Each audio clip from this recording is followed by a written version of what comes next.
nosotros. Él nos ama tanto. Brindámonos cada día delante de su presencia. Démosle la honra, la gloria, debida a su nombre.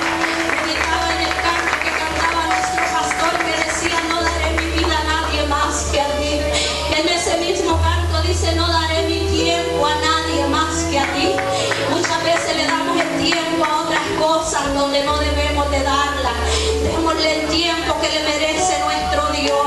Démoselo, hermano, porque es el día que hizo Jehová. Es el día cuando venimos a adorar su nombre. Es el día que ha hecho por nosotros, para que le demos gloria, para que le demos honra.